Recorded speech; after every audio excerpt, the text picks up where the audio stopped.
ಎಲ್ಲ ಸಂಘ ಸಂಸ್ಥೆಗಳಿಗೆ ನಮ್ಮ ಮಾನ್ಯ ಅಭಿಯಾನ ನಿರ್ದೇಶಕರು 16/10/2025 ಸಭೆಯನ್ನು ಕರೆಯುವ ಮೂಲಕ ಈ ಮರು ನೇಮಕಾತಿ ಅಂತಕ್ಕಂಥ ಒಂದು ಪ್ರಸ್ತಾಪನೆ ಎಲ್ಲರ ಮುಂದೆ ಇಟ್ಟಿದ್ರು. ಸೊ ಆವಾಗ ನಾವು ಎಲ್ಲ ನಮ್ಮ ನೌಕರರ ಸಂಘದವರು ಇದನ್ನು ಎಲ್ಲರೂ ವಿರೋಧಿಸಿದ್ವಿ, ತಿರಸ್ಕಾರ ಮಾಡಿದ್ವಿ. ಯಾಕೆಂದರೆ 2 ವರ್ಷಕ್ಕೊಮ್ಮೆ ಮರು ನೇಮಕಾತಿ ಮಾಡ್ಕೊಳ್ತೀವಿ, ಮತ್ತು ನಿಮಗೆ ವೇಟೇಜ್ ಕೊಡ್ತೀವಿ, ಮತ್ತು ನಿಮಗಿರ್ತಕ್ಕಂಥ ವೇತನ ಏನಿದೆ ಆ ವೇತನವನ್ನು ನಾವು ಅದೇ ರೀತಿ ಮುಂದಿಡ್ತೀವಿ. ನಿಮಗೆ ಒಂದು ಜಿಲ್ಲೆಯಿಂದ ಇನ್ನೊಂದು ಜಿಲ್ಲೆಗೆ ಹೋಗೋಕ್ಕೆ ಅವಕಾಶ ಆಗುತ್ತೆ. ಎಲ್ಲಿ ನೀವು ಯಾವ ಜಿಲ್ಲೆಯಲ್ಲಿ ನೀವು ಬೇಕೋ ಆ ಜಿಲ್ಲೆಯಲ್ಲಿ ಒಂದು ಅಪ್ಲೈ ಮಾಡ್ತಕ್ಕಂಥ ಕೆಲಸ ಮಾಡಬೇಕು ಅಂತಕ್ಕಂಥದ್ದು ಪ್ರಸ್ತಾಪನೆ ಇಟ್ಟಿದ್ರು. ಅದನ್ನು ಎಲ್ಲರೂ ನಾವು ತಿರಸ್ಕಾರ ಮಾಡಿದ್ವಿ. ಯಾಕೆಂದರೆ ಈಗಾಗಲೇ ನಮ್ಮ ನೌಕರರು ಈ ಮರು ನೇಮಕಾತಿಯಲ್ಲಿ ಮೊದಲು ಮೆರಿಟ್ ಆಧಾರ ಮೇಲೆ ರಿಕ್ರೂಟ್ಮೆಂಟ್ ಮಾಡ್ತಿದ್ರು, ಆಮೇಲೆ ರೋಸ್ಟರ್ ಮೆರಿಟ್ ಮೇಲೆ ರಿಕ್ರೂಟ್ಮೆಂಟ್ ಮಾಡ್ತಿದ್ರು. ಈಗ ಒಳ ಮೀಸಲಾತಿ ಅಂತ ಬಂದಿದೆ. ಸೊ ಸಹಜವಾಗಿ 70% ನಮ್ಮ ನೌಕರರು ಕೆಲಸ ಕಳ್ಕೊಳ್ತಕ್ಕಂಥ ಒಂದು ಆತಂಕದಲ್ಲಿದ್ದಾರೆ. ಸೊ ಇಂಥ ಒಂದು ಯಾವುದೇ ಒಂದು ಆತಂಕದ ಒಂದು ವಾತಾವರಣ ಸೃಷ್ಟಿ ಮಾಡಬಾರ್ದು. ಈ ವರ್ಷದಲ್ಲಿ ತಾವು 3 ಸಾರಿ ಈ ಒಂದು ವಾತಾವರಣ ಸೃಷ್ಟಿ ಮಾಡಿದಿರಿ. ಏಪ್ರಿಲ್ 1ನೇ ತಾರೀಕು ಪ್ರತಿ 15 ವರ್ಷದಿಂದ ನಾವು 15-20 ವರ್ಷದಿಂದ ಪ್ರತಿ ಏಪ್ರಿಲ್ 1ಕ್ಕೆ ಸರ್ವಿಸ್ ಬ್ರೇಕ್ ಮಾಡ್ತಕ್ಕಂಥದ್ದು ಈ ಪದ್ಧತಿಯನ್ನು ರೂಢಿಸ್ಕೊಂಡು ಬಂದಿದ್ದೀರಿ. ಆದರೆ ಈ ವರ್ಷ ಏಪ್ರಿಲ್ 1ಕ್ಕೆ ಒಂದು ಬ್ರೇಕ್ ಮಾಡ್ದೇ 15 ದಿವಸ ಮುಂದುವರೆಸ್ದ್ರಿ, ಆಮೇಲೆ 1 ತಿಂಗಳು ಮುಂದುವರೆಸ್ದ್ರಿ, ಆಮೇಲೆ 3 ತಿಂಗಳು ಮುಂದುವರೆಸ್ದ್ರಿ. ಮತ್ತು 3 ತಿಂಗಳು ಮುಂದುವರೆಸುವಾಗಲೂ ಕೂಡ ಜುಲೈ 31ಕ್ಕೆ ನಿಮ್ಮ ಒಂದು ಕೆಲಸದಿಂದ ವಜಾಗೊಳಿಸೋ ಒಂದು ಇದನ್ನು ಅಂದರೆ ಈ ಒಂದು ಕಿವಿ ಮಾತು ಅಂದರೆ ಎಲ್ಲರ ನೌಕರಲ್ಲಿ ಆ ಒಂದು ಆತಂಕ ಇತ್ತು. ತಾವು ಇದನ್ನು ಸ್ಟೆಪ್ ತೊಗೊಳ್ಬೇಕಂತಕ್ಕಂಥದ್ದು ನಿಮ್ಮ ಮನಸ್ಸಲ್ಲಿ ಇತ್ತು ಅಂತಕ್ಕಂಥದ್ದು ನಮಗೆ ಈ ವಿಷಯ ಗೊತ್ತಾಗಿತ್ತು. ಸೊ ಆದರೂ ಕೂಡ ಮಾರ್ಚ್ 31ರವರೆಗೆ ಮುಂದುವರಿಸಿದ್ರಿ. 3 ಸಾರಿ ತಾವು ಆತಂಕದಲ್ಲಿ ನಮ್ಮ ನೌಕರರು ಕೆಲಸ ಮಾಡೋಂಗೆ ಮಾಡಿದ್ರಿ. ಇದರಿಂದ ನಮ್ಮ ಈಗಾಗಲೇ ಕಲಬುರಗಿ ಜಿಲ್ಲೆಯ ಒಬ್ಬರು ಆಶಾ ಮೆಂಟರು ಈ ಅಂದರೆ 1 ದಿವಸ ಮುಂಚೆ ನಾವು ಅವ್ರಿಗೆ ಭೇಟಿ ಮಾಡೋಕ್ಕೆ ಹೋದಾಗ ಅವರಿಗೆ ಅದು ರೋಗದ ಬಗ್ಗೆ ಯೋಚನೆ ಇರದೆ ಕೆಲಸದ ಬಗ್ಗೆ ಯೋಚನೆ ಇತ್ತು. ನಂದು ಕೆಲಸ ಹೆಂಗಾದ್ರೂ ಮಾಡಿ ಉಳಿಸಿಕೊಡಿ ಅಂತಕ್ಕಂಥದ್ದು ಆತಂಕ.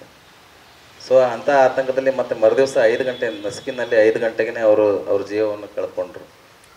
ಸೊ ಇಂಥ ಒಂದು ಪರಿಸ್ಥಿತಿ ಅಂದರೆ ಸಾಯೋ ಒಂದು ಪರಿಸ್ಥಿತಿಯಲ್ಲೂ ಕೂಡ ನನ್ನ ಜಾಬ್ ಉಳಿಸ್ಕೊಡಿ ಅಂತಕ್ಕಂಥ ಒಂದು ಮನವಿಯನ್ನು ಒಬ್ಬ ನೌಕರ ಮಾಡ್ತಾರಂದರೆ ಆ ಕೆಲಸ ಎಷ್ಟು ಇಂಪಾರ್ಟೆಂಟ್ ಇದೆ ನಮ್ಮ ಜೀವನಕ್ಕೆ ಅಂತಕ್ಕಂಥದ್ದು ನಮ್ಮ ಸರ್ಕಾರಕ್ಕೆ ತಿಳಿಬೇಕು. ಸೊ ಇದು ನಮ್ಮ ನೌಕರರ ಒಂದು ಹಿತದೃಷ್ಟಿಯಿಂದ ಇಂಥ ಆತಂಕದ ವಾತಾವರಣ ಸೃಷ್ಟಿ ಮಾಡಬಾರ್ದು. ಈಗಾಗಲೇ 16ನೇ ತಾರೀಕು ನಾವೆಲ್ಲ ತಿರಸ್ಕಾರ ಮಾಡಿದ್ರು. 28ನೇ ತಾರೀಕು ಮತ್ತೆ ಅದೇ ಅಧಿಕಾರಿಗಳಿಗೆ ತಾವು ರಿಪೋರ್ಟನ್ನು ಕೇಳಿದಿರಿ ಸರ್. ಸೊ ಅದನ್ನು ನಿಮಗೆ ಈಗಾಗಲೇ ನಾವು ತಿರಸ್ಕಾರ ಮಾಡಿರೋ ರಿಪೋರ್ಟ್ ನಿಮ್ಮ ಕೈಯಲ್ಲಿದೆ. ಆದರೂ ಕೂಡ ನೀವು ಇನ್ನೊಂದು ಸಾರಿ ರಿಪೋರ್ಟ್ ಕೇಳಿರೋದು ಯಾಕೆ ಅಂತ ಭಾಳ ಒಂದು ಪ್ರಶ್ನೆ ಮೂಡಿದೆ ನಮ್ಮ ನೌಕರರಲ್ಲಿ. ಸೊ ಇಂಥ ಪ್ರಶ್ನಾರ್ಥಕವಾದ ಒಂದು ನೋಟಿಫಿಕೇಷನ್ನ ಹೊರಡಿಸಿ ನಮ್ಮ ನೌಕರರು ಭಯದಿಂದ ಕೆಲಸ ಮಾಡುವ ರೀತಿ ಮಾಡ್ತಾಯಿದ್ರಿ.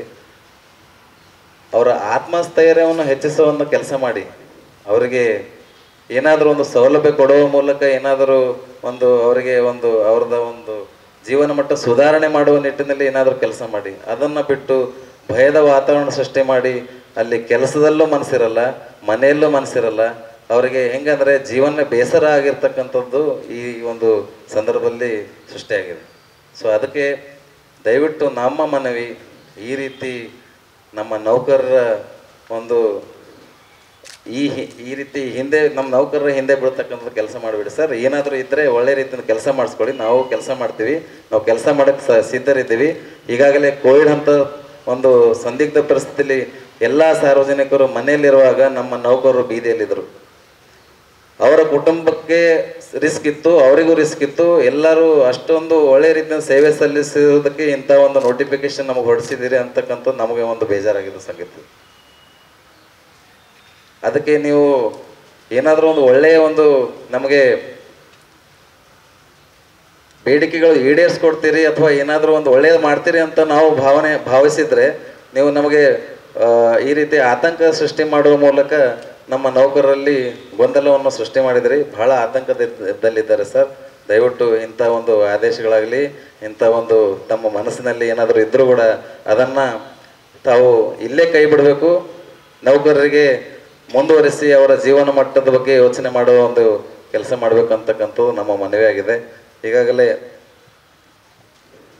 ಮತ್ತು ನಮ್ಮ ಎಲ್ಲ ನೌಕರರಿಂದ ಈಗಾಗಲೇ ತಮಗೆ ಗೊತ್ತಿದೆ ಎಲ್ಲ ರಾಷ್ಟ್ರೀಯ ಕಾರ್ಯಕ್ರಮಗಳು ಅದರದ್ದು ಇಂಡಿಕೇಟರ್ಸ್ ಏನಿದ್ದಾವೆ ದೇಶದ ಮಟ್ಟದಲ್ಲಿ ಒಂದು ಒಳ್ಳೆಯ ಮುಂಚೂಣಿಯಲ್ಲಿರ್ತಕ್ಕಂಥದ್ದು ಮಾಡಿದ್ದೀವಿ. ಅಂದರೆ ಎಲ್ಲ ರೀತಿ ಅಂದರೆ ತಾಯಿ ಮರಣ ಆಗಲಿ, ಶಿಶು ಮರಣ ಆಗಲಿ, ಇಂಥ ಒಂದು ಕಾರ್ಯಕ್ರಮಗಳಲ್ಲಿ ನಮ್ಮ ಒಂದು ಎಲ್ಲ ನೌಕರು ಒಳ್ಳೆಯ ರೀತಿಯಿಂದ ಕೆಲಸ ಮಾಡುವ ಮೂಲಕ ಅದರದ್ದು ಒಂದು ಇಂಪ್ಯಾಕ್ಟ್ಫುಲ್ ಕೆಲಸ ಮಾಡಿದ್ದಾರೆ. ಸೊ ಅದಕ್ಕೆ ತಾವು ಕೂಡ ನಮ್ಮ ನೌಕರು ಮಾಡಿರ್ತಕ್ಕಂಥ ಕೆಲಸಕ್ಕೆ ಗೌರವವನ್ನು ಕೊಡಬೇಕಾದ ಒಂದು ನಿಮ್ಮ ಕರ್ತವ್ಯವೂ ಆಗಿರುತ್ತದೆ. ಸೊ ಅದೇ ರೀತಿ ಇದೇ ವರ್ಷದಲ್ಲಿ ತಾವು ನಮ್ಮ ಆಶಾ ಮೆಂಟರ್ಸ್ಗಳನ್ನು ಕೆಲಸದಿಂದ ಬಿಡುಗಡೆ ಮಾಡ್ತಕ್ಕಂಥ ಕೆಲಸ ಮಾಡಿದ್ರಿ ಸರ್. ನಾವು ಈ ಒಂದು ಸಂಘಟನೆ ವತಿಯಿಂದ ಅನಿವಾರ್ಯವಾಗಿ ಅವರ ಕೆಲಸ ಉಳಿಸ್ಕೊಳ್ಬೇಕನ್ನೋ ಒಂದೇ ಉದ್ದೇಶದಿಂದ ಕೋರ್ಟ್ಗೆ ದಾವೆ ಹೂಡಿದ್ದೀವಿ. ಸೊ ಇದೇ ರೀತಿ 24 ತಂಡ ಅಂದರೆ ಫಾರ್ಮಸಿಸ್ಟ್ಗಳನ್ನು ತಾವು ಈ ಒಂದು ಕೆಲಸದಿಂದ ವಜಾಗೊಳಿಸೋ ಒಂದು ಕೆಲಸ ಮಾಡಿದ್ರಿ. ಅದೇ ರೀತಿ ಈಗ ಈ ಹಾಸ್ಪಿಟಲ್ ಇರ್ತಕ್ಕಂಥ ನಮ್ಮ DOಸ್ಗಳನ್ನು ಕೆಲಸದಿಂದ ವಜಾಗೊಳಿಸ್ತಕ್ಕಂಥ ಕೆಲಸ ಮಾಡಿದ್ರಿ. ಸೊ ಈ ರೀತಿ ಯಾವುದೇ ಒಂದು ನಿರ್ಣಯ ತಗೊಳ್ಬೇಕಾದ್ರೆ ಆ ನೌಕರರ ಪರಿಸ್ಥಿತಿ ಎಷ್ಟು ಗಂಭೀರ ಆಗುತ್ತೆ ಅಂತಕ್ಕಂಥದ್ದು ಯೋಚನೆ ಮಾಡಬೇಕಾದ್ದು ತಮ್ಮ ಒಂದು ಕರ್ತವ್ಯನೂ ಹೌದು.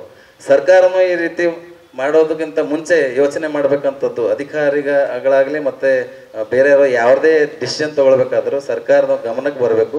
ಸರ್ಕಾರ ಈ ರೀತಿ ಡಿಸಿಷನ್ ತೊಗೊಳ್ಬೇಕಾದ್ರೆ ಅವರಿಗೂ ಕೂಡ ಒಂದು ಮಾನವೀಯ ನೆಲೆಯಲ್ಲಿ ಇಂಥ ಡಿಸಿಷನ್ ತೊಗೊಳ್ಳೋಕ್ಕೆ ಅವಕಾಶ ಮಾಡಿಕೊಡಬಾರ್ದು. ನಾನು ಈ ಒಂದು ಪತ್ರಿಕಾಗೋಷ್ಠಿ ಮೂಲಕ ಕಳಕಳಿ ವಿನಂತಿಸಿಕೊಳ್ಳೋದೇನೆಂದರೆ ಮಾನ್ಯ ಮುಖ್ಯಮಂತ್ರಿಗಳು, ಮಾನ್ಯ ಆರೋಗ್ಯ ಸಚಿವರು ಒಂದು ಒಳ್ಳೆಯ ಮನಸ್ಸಿನ ವ್ಯಕ್ತಿ ಅಂತ ನಾವು ಎಲ್ಲ ಕಡೆ ಕೇಳ್ಕೊಂಡು ಬಂದಿದ್ದೀವಿ. ಆದರೆ ನಮ್ಮನ್ನು ಮನೆ ಕಳಿಸ್ತೀವಿ ಅಂತಕ್ಕಂಥದ್ದು ನಮಗೆ ಗೊತ್ತಿರಲಿಲ್ಲ. ನಮ್ಮನ್ನು ತಾವು ಮನೆ ಕಳಿಸ್ತೀರಿ ಅಂದರೆ ಈ ಒಂದು ಆದೇಶಗಳು ಈ ರೀತಿ ಹೊರಡಿಸ್ತೀರಿ ಅಂತಕ್ಕಂಥ ನಮ್ಗೆ ಗೊತ್ತಿರಲಿಲ್ಲ. ದಯವಿಟ್ಟು ನಾವು ನಮ್ಮ ಸಂಘಟನೆ ಎಲ್ಲ ನೌಕರರ ಸಂಘಗಳಿಂದ ನಾವು ಮನವಿ ಮಾಡ್ತಾ ಇದ್ದೀವಿ ಸರ್. ಎಲ್ಲರೂ ನಾವು ಇವತ್ತು ಆಗ್ರಹ ಮಾಡೋದೇನೆಂದರೆ ಇದು ಇಲ್ಲಿಗೆ ನಿಲ್ಲಬೇಕು. ನಮ್ಮ ನೌಕರರು ಬಹಳ ಆಕ್ರೋಶಭರಿತರಾಗಿ ಮಾತನಾಡ್ತಿದ್ದಾರೆ. ಅವರು ದಿನಾಲೂ ನಮಗೆ ಕರೆ ಮಾಡುವ ಮೂಲಕ ನಾವು ಯಾವ ಸಂದರ್ಭದಲ್ಲಿ ಯಾವ ಸ್ಟೆಪ್ ತೊಗೊಳ್ತೀವೋ ಗೊತ್ತಿಲ್ಲ ಸರ್, ನಮ್ದು ಅಂಥ ಪರಿಸ್ಥಿತಿ ಆಗಿದೆ. ಜೀವನ ಮಟ್ಟ ಅಂದರೆ ಈ ರೀತಿ ಭಯದ ವಾತಾವರಣ ಸೃಷ್ಟಿಯಾದಾಗ ಏನಾಗುತ್ತೆ ಅಂತಕ್ಕಂಥದ್ದು ನಾವು ದಿನಾಲೂ ನಾವು ಯೋಚನೆ ಮಾಡಬೇಕಾಗುತ್ತದೆ. ಸೊ ಕೆಲವರಂತೂ ನಾವು ಈ ಒಂದು ಏನಾದರೂ ಕೆಲಸದಿಂದ ತೆಗೆದ್ರೆ ಜೀವನ ಕಳ್ಕೊಳ್ತೀವಿ ಅಂತಕ್ಕಂಥ ಮಾತನ್ನು ಆಡಿದ್ದಾರೆ. ಸೊ ಇಂಥದಕ್ಕೆಲ್ಲ ಆಸ್ಪದ ಕೊಡಬೇಡಿ. ಮುಂದಿನ ಆಗುಗಳಿಗೆ ಸರ್ಕಾರ ಜವಾಬ್ದಾರಿ ಆಗುತ್ತೆ. ಸೊ ಇಂಥ ಎಲ್ಲ ಒಂದು ಇದರಿಂದ ತಾವು ಆತಂಕ ಸೃಷ್ಟಿ ಮಾಡದೆ ದಯವಿಟ್ಟು ಈ ವಿಚಾರಗಳನ್ನು ಇಲ್ಲೇ ಕೈಬಿಟ್ಟು ನಮ್ಮ ನೌಕರರ ಏಳಿಗೆಗೋಸ್ಕರ ಮತ್ತು ನಾವು ಸಾರ್ವಜನಿಕ ಸೇವೆ ಯಾವ ರೀತಿ ಕೊಡ್ಬೋದು, ಅಂದರೆ ಇವರಿಂದ ಕೆಲಸ ಯಾವ ರೀತಿ ಗುಣಮಟ್ಟವಾಗಿ ತೆಗೆದುಕೊಳ್ಬೋದು ಅಂತಕ್ಕಂಥದ್ದು ಯೋಚನೆ ಮಾಡಿ ಆ ರೀತಿ ನಾವು ಕೆಲಸ ಮಾಡೋಕ್ಕೆ ರೆಡಿ ಇದ್ದೀವಿ. ಇದನ್ನು ಇಲ್ಲೇ ಕೈ ಬಿಡಬೇಕಂತ ನಾನು ಆಗ್ರಹ ಮಾಡ್ತೀನಿ. ಧನ್ಯವಾದಗಳು.